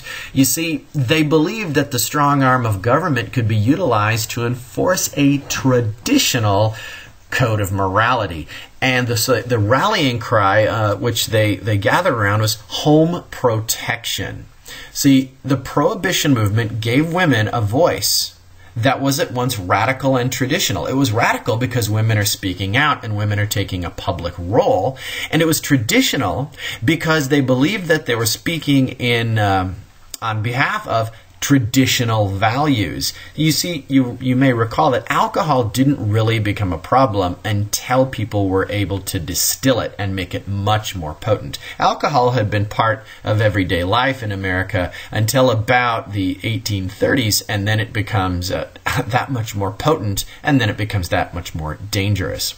So Emma Willard, you recall, argued for empowering women with the vote, with political agency, but this is ultimately for what she believes to be conservative ends, preserving the family, preserving family values, preserving traditional, rural, in a sense, values. But to do this, she's going to become a progressive. So it's this odd mix of progressivism and conservatism. Emma Willard says, and she's talking about women, we have long met to read essays, make speeches, and prepare petitions. Let us hereafter meet in this great council too. And notice what she's saying. Legislate for womanhood, for childhood, and home. Again, let me reinforce this. This is a progressive measure in service of traditional ends. This is getting liberal and expanding the power of government for traditional or conservative ends. This tends to characterize reformers. She goes on. Men have solemnly told us, have told us, and in good faith, no doubt that they would grant whatever the woman of the nation asks. Our time is to ask unitedly, has waited long, but here it is at last. That's Emma Willard speaking in 1888, and she's wanting the vote so that women can go ahead and vote out alcohol. Take a look at some of the posters that are appearing in front of you. Help me to keep him pure, and she's got her son there. Vote against please vote against the sale of liquors. Safeguard babies. Parents drinking weakens children's vitality. Well, of course, this isn't true. This is pseudoscience. But still, you need to be able to look at what the arguments are. It's about protecting children, and it's about protecting families. Wet or dry. I think this one is particularly telling. Shall the mothers and children be sacrificed to the financial greed of the liquor traffic? It's up to you, voter, to decide. So there's on the side there, you've got the family and the children on the right, and there's the brewer who's getting wealthy on the left. And the argument here is that the brewer is going to take up the wages that would otherwise go to the family, and he's going to take up the time that would otherwise go to the family. Non-essential, says this woman, draped in the American flag, telling the brewer, the distiller, whoever it is, that we don't need you. And then, of course, what pushes it over the top, if I can use a wartime metaphor, is World War I. And the 18th Amendment is passed by Congress during World War I. Well, Let me go back. There we go. By 1919, 75% of Americans had lived in counties or states that had already prohibited the consumption of alcohol. So for a lot of folks, the 18th Amendment just put a rubber stamp on the sentiments of a lot of people. By 1919, the very last state had ratified the Volstead Act. The Volstead Act is the origin of the 18th Amendment. It was really originally submitted as the Volstead Act, and it becomes the law of the land. So there's the headline. The U.S. has voted dry. The 36th state ratifies it on January 16th. The 18th Amendment says, after 1 year from the ratification of this article, the manufacture, sale, or transportation of intoxicating liquors within, the importation thereof into, or the exportation thereof from the United States and all the territory subject to the jurisdiction thereof for beverage purposes is hereby prohibited. It's interesting. What does the 18th Amendment not prohibit? It doesn't prohibit consumption. That's interesting. But anything that would get it into your hands, that's going to be made illegal. So the question that one must ask is, did prohibition work? You know what? There's a lot of evidence to suggest that it did, in fact, work. Most Americans were law-abiding, and they followed the prohibition standards, and liquor sales and consumption, of course, liquor sales is going to stop, and consumption, in fact, decreased. But there's always a but. Whenever you want to make something illegal, it just drives its usage underground, right? If I said to you, we're not going to use cell phones in class, I know that you would try to text inside of your bags and underneath the desk, and you would start to glow, and I would know what you were doing. But, so, it had an adverse effect on the national economy. Guess why? There's thousands of jobs that are linked to the brewing, the bottling, and the entertainment business that are associated with alcohol. Certain restaurants that catered to, wine clubs and stuff like that simply had to shut their doors because they're not able to meet the demands of their customers anymore. Restaurants lost overall revenue. It seems that people didn't just want to go and eat out as much if they couldn't order a drink, and that's a big part of the restaurant business. We have a bar. Would you like to sit in the bar before your table is ready? Oh, I don't mind if I do. Thanks so much. So the federal government, look at this, lost $11 billion in excise tax revenue, while at the same time, the Fed spent $300 million to try to enforce the 18th Amendment. So there's a real deficit going on here. Yeah, people are drinking less, but this is costing much more to deal with than we're getting out of it. So we're losing $11 billion, we're spending $300 million, and what are we actually getting out of prohibition? Well, here's what some people are getting out of prohibition. They're not stopping, okay? Those who still wanted to drink, they still drank. Bars and saloons, they went underground. They simply became clandestine affairs, not out in the open, and they're still going to serve people who want to drink. They're called speakeasies. Write that down. Speakeasies. And the speakeasies are often going to put cops and law enforcement agency on their payroll, and it turns out to be a very lucrative business because to drink during Prohibition costs you more than what it would cost you if it was still legal. So, people are still going to drink. Home breweries, home brewing increased as people became interested in trying to make alcohol themselves. And so this bathtub gin, which is a very dangerous mix made from rubbing alcohol, wouldn't recommend it. It becomes popular, and it's so dangerous, though, that it can actually kill you. Here is somebody else that we want to associate with Prohibition. This is Scarface Al Capone. Scarface Al Capone was a bootlegger, which means he made lots and lots and lots of money off of illicit alcohol, and he got it mainly from importing it from Canada. So look at what the man's going to make, $60 million annually on illegal alcohol sales. And also keep in mind, $60 million that he's getting and he's not reporting to the federal government. So this is tax-free. Enforcement was actually the domain of the Treasury Department.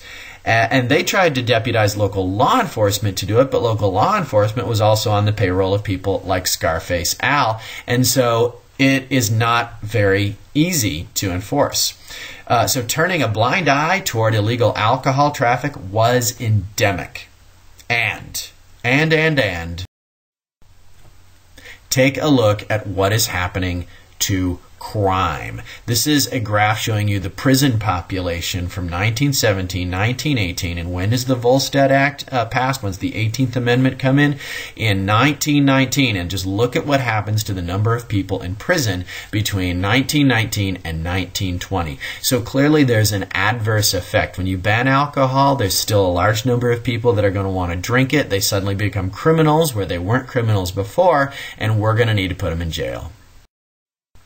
So the murder rate is something else we can use to gauge what happens between the ratification of the 18th Amendment in 1919 and when it finally ends in 1933. Murders are going to steadily increase in urban areas, and of course this is because people are they're not willing to kill to get a drink, but they are willing to kill each other for the right to control certain markets. And Al Capone is going to be one of these characters who's not going to be afraid to use violence against those who would challenge or competitive his very lucrative business.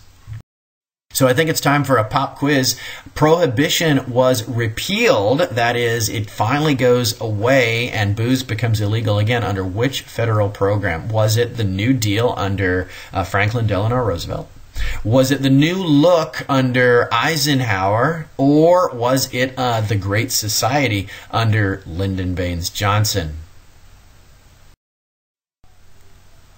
Well, I thought I gave it away by telling you it ended in 1933. It was with FDR's New Deal. As part of the effort to alleviate the problems of the Great Depression, Congress and the states repealed the 18th Amendment with the 21st Amendment in 1933, making the booze flow again, where the beer flows like wine. And it's taxable. The noble experiment had in fact failed.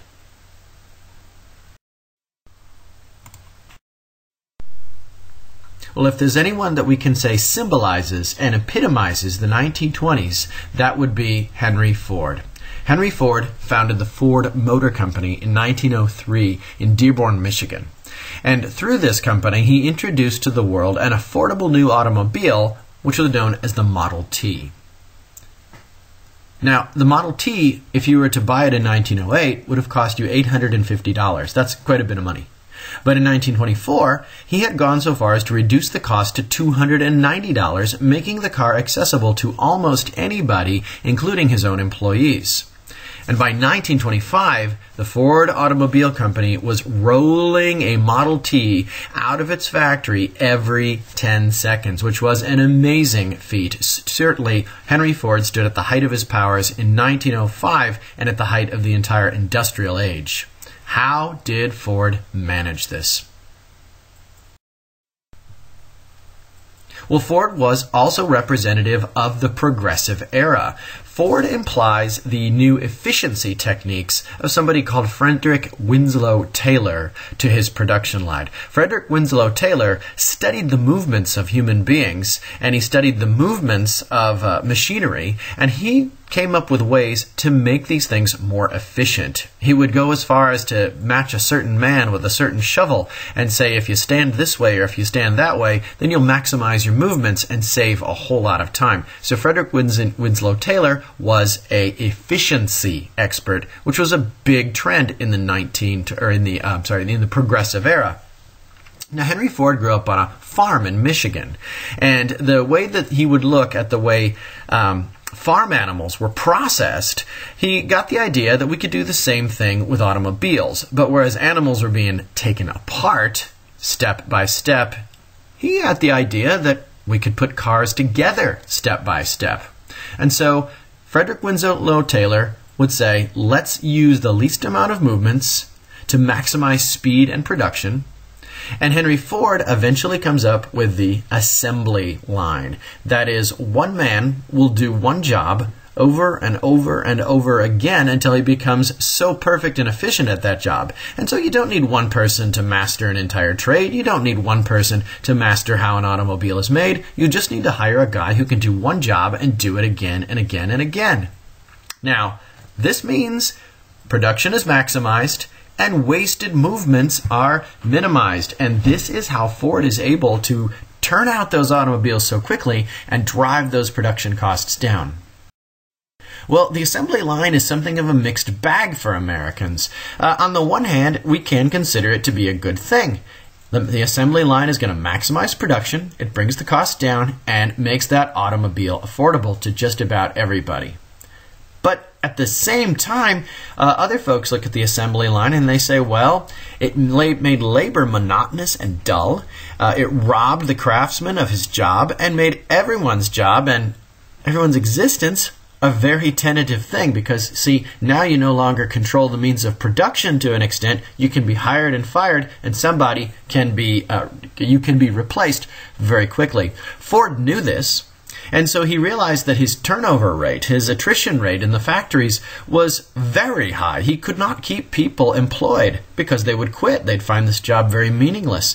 And so what he would do is he'd say, if we need 500 people to fill our production needs, then we're going to have to hire 1,000 people in order to do it, because we're going to count on that many people quitting. So another con was that it did turn out cars very quickly, but it reduced options for consumers. Henry Ford is famous for saying, you can have any color you want, that is, of my Model T, as long as it's black. So don't ask for another color. We're not set up for that. We're set up for one thing over and over and over again.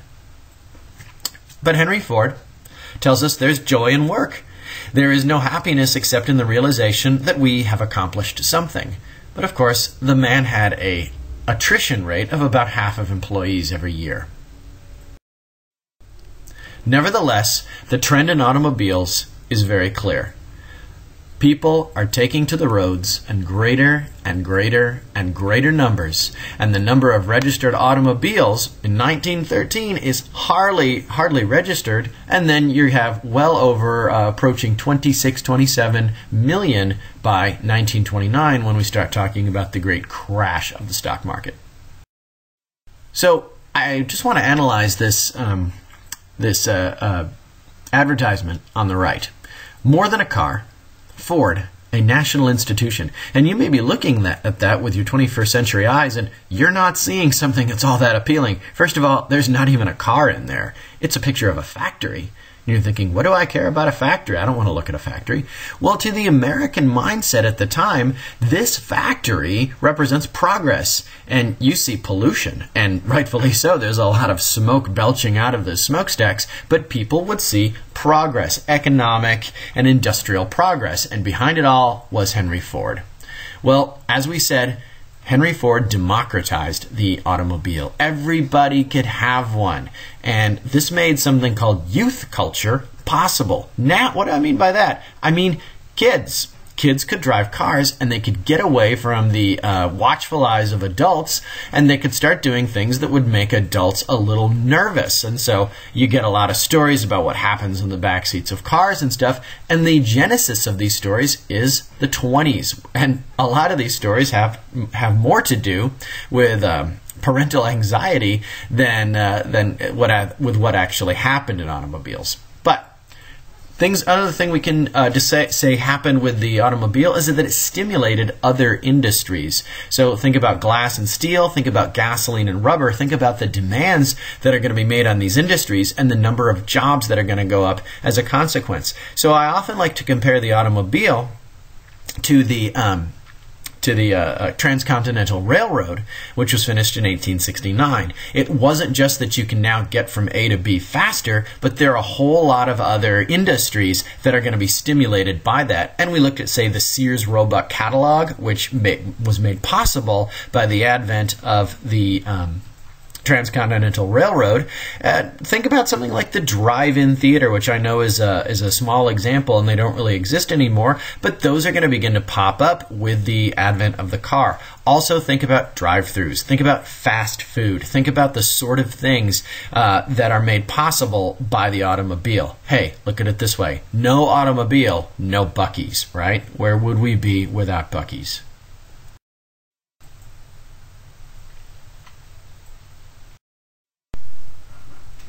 Well, the 1920s is also a time of mass celebrity.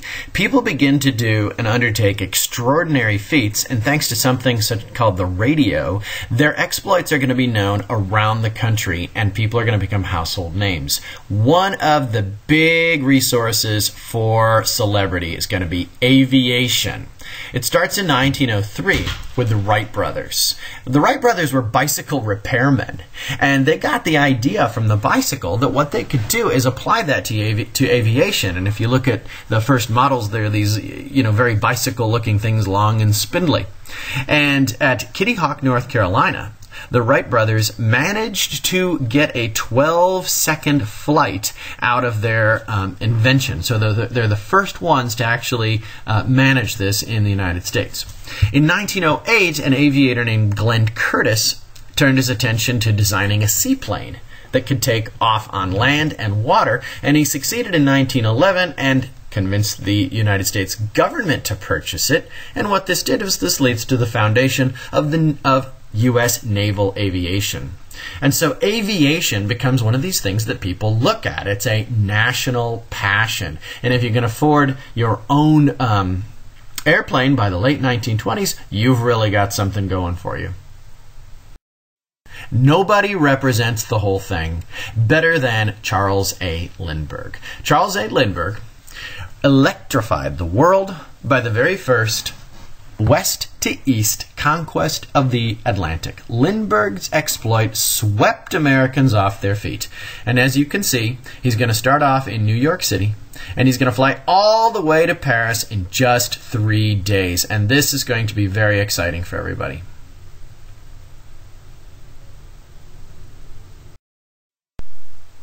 Well, we said that one of the reasons why the age of celebrity was possible was because of an invention called the radio. The radio was first invented in the 1890s, and then it comes into use during World War I when people used it for long-range communication. Well, it was a red-letter day in November 1920 when a Pittsburgh radio station first broadcasted a news broadcast, and people tuned into this like it was magic.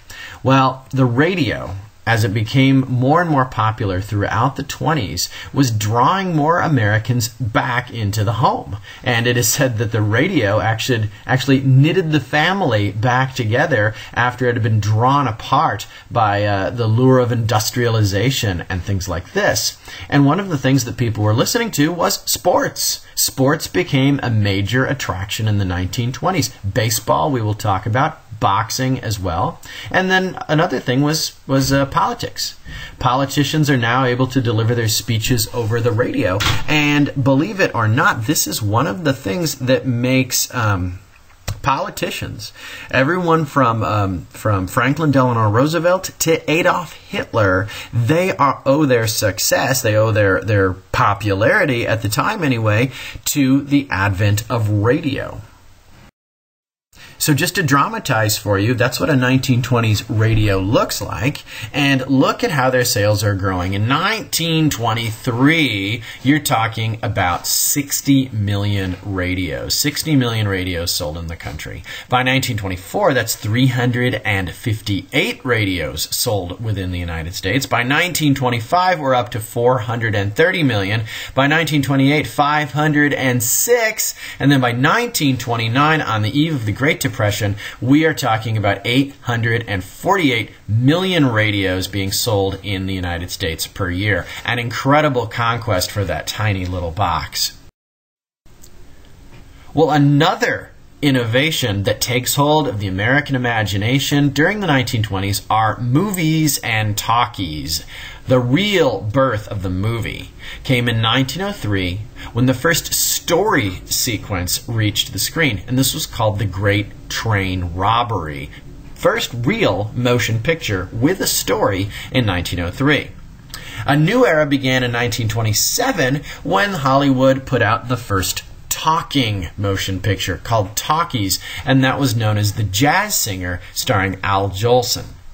Movies came to eclipse all other forms of amusement, and they were phenomenal in their popularity. In fact, during the 1920s, people saw an average, and this astounded me when I heard about this, people would see on average 2 movies a week. 2 movies a week. Of course, they didn't have television in their homes, of course, but to go out and see 2 movies a week, that's an incredible commitment of time for me. I mean, if I get to 1 a month, I'm doing a good job, and I don't see anything that isn't a children's cartoon anymore, and, oh, you don't want to hear this. But anyway, one of the things that historians notice about when you get the radio and when you get the movies and the talkies is that much of the rich diversity of the immigrants' old countries was lost much quicker. But then you get the standardization of tastes and of language, and all of this hastens entry into the American mainstream. One of the things that people begin to notice is you start to get this very homogenized American voice. That is, it's no longer cool. It's no longer in vogue to have a regional accent where people can tell where you come from. You can't say, oh, well, you're from West Texas. I can tell by that twang. Or, oh, well, you're from Louisiana. I can tell because I can't understand you at all. Or, you're from rural Illinois because you sound like Gillespie. Something like that. You want to try to have a flat and featureless voice that people cannot really tell where you're from. And of course, that's because if we're going to be broadcasting things all over the country, we don't want people getting turned off by saying, oh, well, there's some Yankee or there's some Southerner or something like that. So we don't want to be identified by our dialect.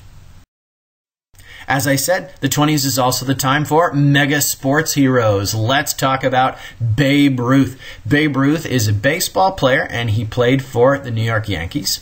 And his incredible record helped to develop a rising popularity for professional sports. One of the things you may not know about baseball is that baseball was a game that was played in the streets before it became professionalized, and then once it did become professionalized, the rules were adjusted so that you could follow it on the radio. It is actually a game that is not meant to be watched. It's a game that is meant to be heard. And so next time you're about to follow a baseball game, I invite you to turn it off and just listen to it and see how that enhances the experience or changes the experience for you.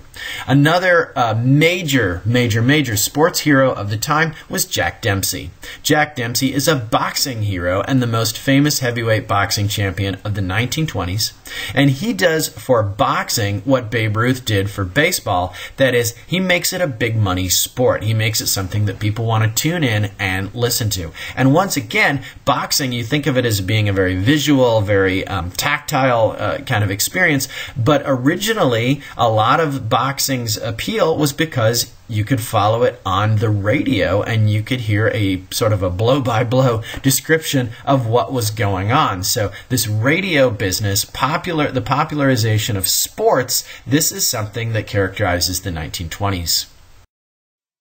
Well, let's turn our attention once again to feminism and to the role of women. So I want you to recall that the first wave of feminists was about obtaining the vote. It was about the 19th Amendment. And you had Susan B. Anthony, Elizabeth Cady Stanton, and a lot of your early feminists, Carrie Chapman Catt, who wanted to secure the vote, right? And then the first gains won by these first generation of suffragettes then inspires their daughters. And so what you see is a move beyond the vote, and you start to see the second generation of feminists start demanding things that they believe are going to lead to their greater political and social autonomy. And one of the rallying cries is for birth control. An organized, for the first time in America, birth control movement was led by the feminist Margaret Sanger.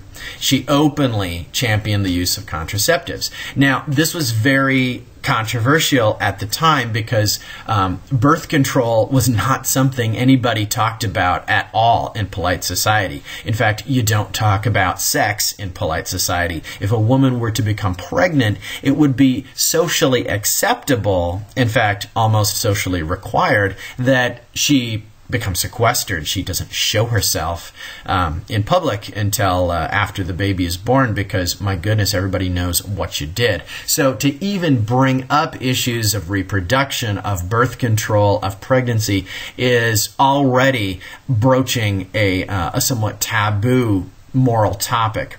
So Margaret Sanger is going to be on the forefront of that.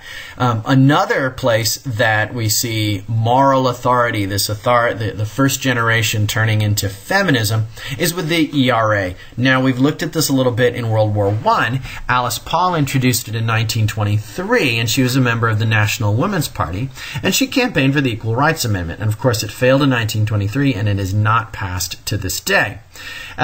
One is an interesting, the way that the new woman, and that's what she's known as, the new woman is typified or symbolized is through a dance. And that dance is called the Charleston. And sometimes I like to sing on these PowerPoints, but I can't dance on these PowerPoints. And I know that is disappointing for you. So let me show you the Charleston, somebody else doing the Charleston. Okay, there they are. Look at that. Very, very exciting, very sexy, right?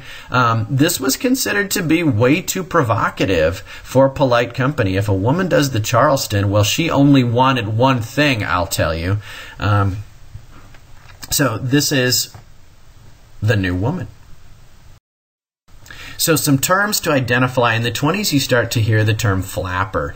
I'm hesitant to say exactly what a flapper is, because a flapper is more of a media construct than it is anything that really existed. I don't know that a woman would actually walk around identifying herself as a flapper.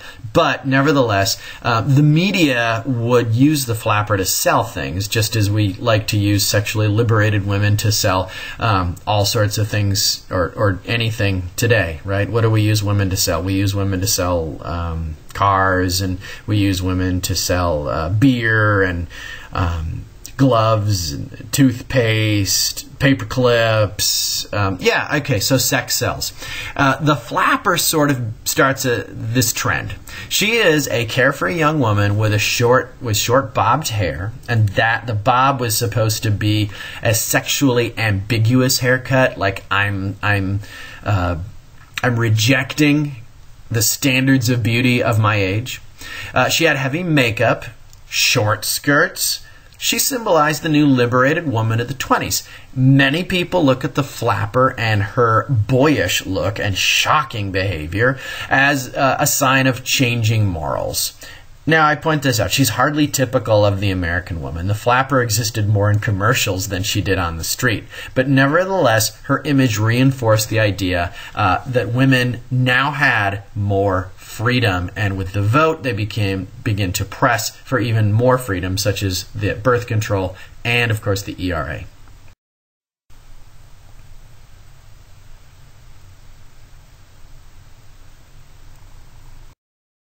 All right, so the last thing that we're going to look at, and we'll come in just under 2 hours, good, unless I decide to sing something. The last thing we're going to look at is the Harlem Renaissance. Now, we need to understand that between 1910 and 1930, and of course at the white-hot center of that is World War I, you're going to see about 2 million black Americans migrate out of the South and to the North. This is known as the Great Migration. What is luring them north is the promise of better conditions up there. And of course, as we said, this is given a boost by industry during World War I. Racism definitely still exists in the North. Okay, we can't pretend that it didn't. And there were race riots that occurred. A huge one happened in the summer of 1919 in Chicago. It was called Red Summer. That lots of deaths, very bloody. So racism definitely occurred up north. We can't pretend that it did not. But at the same time, so did a whole lot of economic opportunity that did not exist in the South. So the black population of cities such as Chicago, New York, and Cleveland more than doubled. Andrew Carnegie makes a comment after World War I saying that without the Negro, we hardly could have carried out our operations. So showing you just how important this black migration was to the economy during the World War I period. Just to dramatize for you, not to spend a whole lot of time, I'm not going to ask you any of these specifics, but when you look at, say, New York, 150,467, jumping up there, okay, to 327,000, okay. Chicago also jumping. This is the black population, by the way, not the entire population. Detroit, major jump in black population. And Philadelphia, huge jump in population, in black population as well. And they're, of course, all coming for industrial jobs. Harlem, New York stands out among Northern American cities as sort of a mecca of the black intellectual and the black entertainer and the nerve center of a lot of emerging black culture. It is, this is a quote, the symbol of liberty and the promised land to Negroes everywhere. Writers, poets, artists, they flock to Harlem in order to take part, or actually they inaugurate on their own initiative, a cultural awakening that's known as the Harlem Renaissance. So know that term, the Harlem Renaissance. Harlem, as Alan Locke put it, is a city within a city, the mecca of the new Negro. And we'll talk about what that new Negro is. Harlem, he says, is not so much a place as a state of mind, the cultural metaphor for black America itself. Who is the new Negro? The new Negro is not the old Negro. The old Negro was sort of thought of as submissive, as deferential to white society. If there's a white man on the road and a black man on the road, the so-called old Negro would have stepped into the street and let the white guy pass. He would, take off his hat in the presence of white people. The new Negro is not like that. He is politically, he is culturally aware. He has asserted his ancestral ties to Africa, and he has vocalized the struggle to be both American and to be Negro. And there are a lot of great poems. Some of my favorite poetry comes out of the Harlem Renaissance, and that's what I want to share with you guys right now. So you're looking at Langston Hughes, who's known as the poet laureate of the Harlem Renaissance. Langston Hughes is the guy who, more than anybody else, I think, symbolizes the soul and the spirit of what's going on in Harlem. And to fully understand that, we're going to look at his poem here. This is called The Negro Speaks of Rivers. It's really one of my favorite poems. I think it really captures a whole lot of what's going on in Harlem in the 1920s. I've known rivers. I've known rivers ancient as the world and older than the flow of human blood in human veins. My soul has grown deep like the rivers. I bathed in the Euphrates when dawns were young. I built my hut near the Congo, and it lulled me to sleep. I looked upon the Nile and raised the pyramids above it. I heard the singing of the Mississippi when Abe Lincoln went down in New Orleans. I've seen its muddy bosom turn all golden in the sunset. I've known rivers, ancient dusky rivers, my soul grown deep like the rivers. An amazing connection that Langston Hughes is making. He is asserting his ancestral lineage, connecting himself and all black people with their ancestral heritage. In the Euphrates, that's in the Middle East, in the Congo, in Africa, in the Nile, of course, North Africa, Egypt. And then I like this transition. It's almost heart-stopping. In the Mississippi, when Abe Lincoln went down to New Orleans, he's saying, and we were here by the Mississippi River as slaves. So there's a mix of pride and a little bit a mix of shame almost. Not that they brought the shame upon themselves, but the shame that is associated with the national stain of slavery. So, I could keep talking about this poem. I think it's endlessly fascinating, and I hope that you do as well.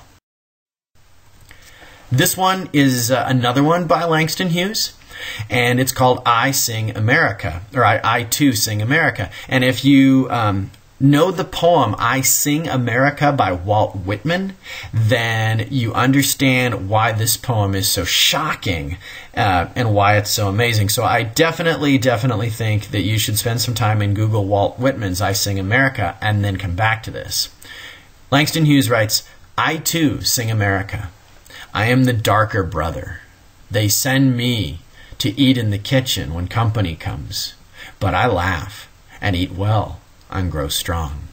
Tomorrow I'll be at the table when company comes. Nobody'll dare say to me, eat in the kitchen then.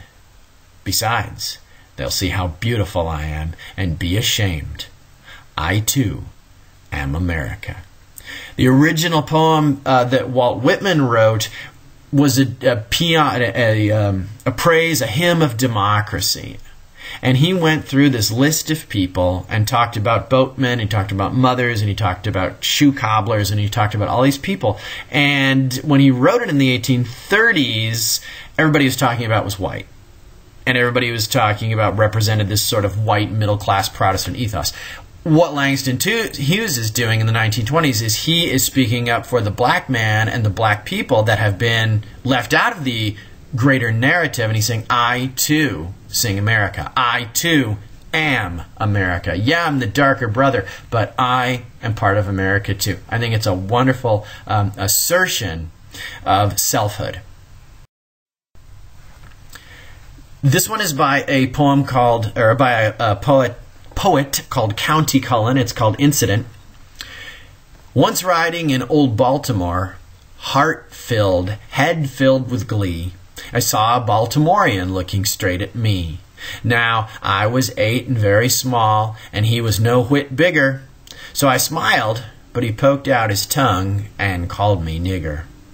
I saw the whole of Baltimore from May until December. Of all the things that happened there, that's all that I remember.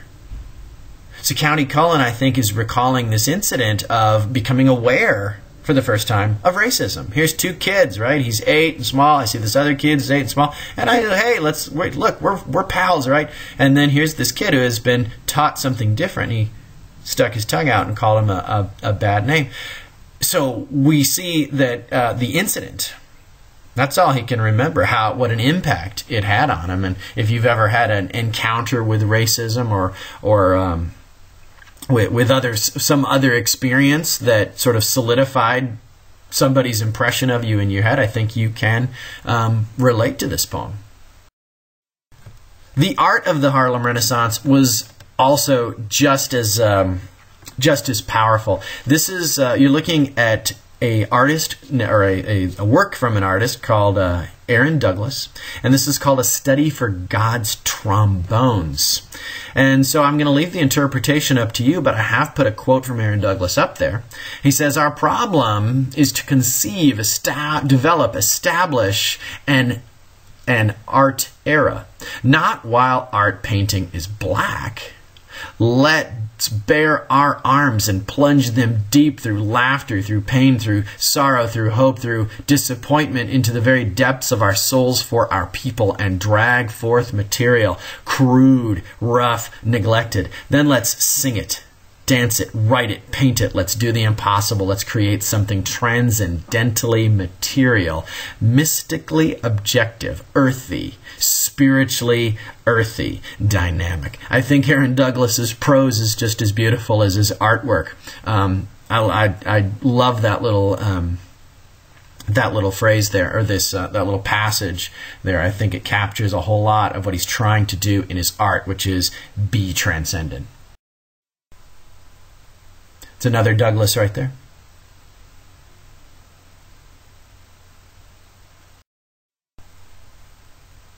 Jacob Lawrence is another artist that you associate with the Harlem Renaissance, and there he paints a black female laborer. It's called Female Laborer. He writes, I have always been interested in history, but they never taught us Negro history in the public schools. I don't see how a history of the United States can be written honestly without including the Negro. So he's going to attempt to correct that through his art. Another Jacob Lawrence, this one's called Dreams, and I think you'd have to pick up on the imprisonment imagery that he has. These two guys, or two people in a bed, and it in fact is confining them. Last thing we're going to talk about with regard to the Harlem Renaissance, one cannot talk about the 20s without talking about jazz. It's called the Jazz Age. Fitzgerald, who's the author of The Great Gatsby, named it the Jazz Age. Jazz, you know, it's worth knowing about. It's the only truly indigenous form of music to come from America. Its origins are obscure. I mean, nobody can point and say, oh, jazz started here, or jazz started with him, or jazz started with her or there. So we're not sure. But what is apparent is that it seems to come from both African, American, and European roots. It's based on improvisation, freeform, construction of sounds. Many people say that once you commit jazz to the printed page, once you provide it notation, then it is no longer jazz. And so it grew out of the American South, and it was expressed primarily by black men and women after the Civil War. And jazz is, like we said, unconfined. It is not really definable. It is free, it is rebellious, it is loud, it is fun. Louis Armstrong is the unofficial ambassador of jazz, and he plays in places like Chicago, New York, New Orleans. His improvisational style is what gives jazz the tradition of featuring soloists. Everybody's going to have a soloist follow Louis Armstrong. And jazz bands to this day are going to follow in his tradition. Another big name is Bessie Smith. Some included vocalists such as her. She's known as the Empress of the Blues. And then you also want to know Duke Ellington. My wife has a giant mural of Duke Ellington right behind her desk in her office. It strikes me every time I walk in. There he is. Duke Ellington was a leading African-American jazz musician during the Harlem Renaissance, and he was also a talented trumpeter whose style influenced many later musicians. So these three are the names that you want to associate with jazz during the Harlem Renaissance. You want to be able to say, if somebody asks you, what are these guys most famous for, you'd say, oh, jazz, and you'd get that question right. So here's something about the genesis and the sort of the family tree of jazz music. So we start with the West African and European traditional. And that develops into three distinct genres of music. You have ragtime, you have Southern Dixie, and then you have what's known as the blues. All of those feed into what becomes known as jazz. Jazz is then going to lead or give birth to fusion, rap, hip-hop, funk, acid jazz, smooth jazz, and then, of course, there's electronica and techno. And so where would we be without Depeche Mode, right? We owe it all to jazz.